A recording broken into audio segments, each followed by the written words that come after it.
व्यावसायिक गॅस सिलेंडरच्या दरात झालेल्या मोठ्या वाढीच्या निषेधार्थ शिवसेना उद्धव बाळासाहेब ठाकरे पक्षाच्या वतीने सोलापुरातील जिल्हाधिकारी कार्यालय पूनम गेट येथे जोरदार आंदोलन करण्यात आले। यावेळी आंदोलकांनी चूल पेटवून सरकारविरोधात संताप व्यक्त केला। व्यावसायिक गॅस दरवाढीमुळे हॉटेल व्यावसायिकांसह लघु उद्योजकांवर मोठा आर्थिक ताण येत असून याचा थेट परिणाम सर्वसामान्य नागरिकांवर होणार असल्याचे आंदोलनकर्त्यांनी सांगितले। वाढत्या खर्चामुळे खाद्यपदार्थांचे दर वाढण्याची शक्यता असून महागाईत आणखी भर पडणार असल्याची चिंता व्यक्त करण्यात आली आहे। दरवाढ तत्काळ मागे घ्यावी, अन्यथा तीव्र आंदोलन छेडण्याचा इशाराही यावेळी देण्यात आला। या आंदोलनात पक्षाचे पदाधिकारी, कार्यकर्ते आणि स्थानिक व्यावसायिक मोठ्या संख्येने सहभागी झाले होते।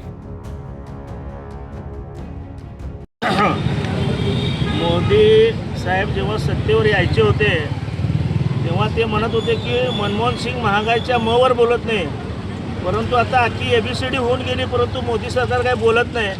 अशी परिस्थिती की 30% गॅसवाढची म्हणजे गॅसची दरवाढ होते। रशिया आपल्याला स्वस्त तेल देत होतं, ट्रम्प म्हणला घेऊ नको, ह्या मोदीने लगेच बंद केलं घ्यायचं आणि ह्या युद्धाच्या ह्याच्यात जे रशियाचं स्वस्त तेल मिळत होतं जेणेकरून भारताच्या नागरिकांचा फायदा झाला असता, ते भारताला आज महाग तेल घ्यावं लागतंय, गॅसची टंचाई झालेली आहे। आणि या सर्वाच्या निषेधार्थ, कारण जो व्यावसायिक गॅस आहे तो सर्वसाधारणपणे हॉटेलवाले आणि उद्योगवाले वापरतात, त्यामुळं सर्व वस्तूंच्या किमती वाढणार आहेत। आज गोरगरीब सोलापुरात भजीपाव खाऊन जगतात, परंतु त्या गाडीवर जो गॅस आहे तो आता तिपटीने वाढल्यामुळे 3000च्या पुढे गेलेला आहे। त्यामुळं साहजिकच गोरगरिबांना याची पहिला झळ पोचणार आहे। आणि दुसरं, जेव्हा हे गॅस सिलेंडर आपल्या घरी पोहोचवतात 30 ते 50 रुपयाची लूट चाललेली आहे।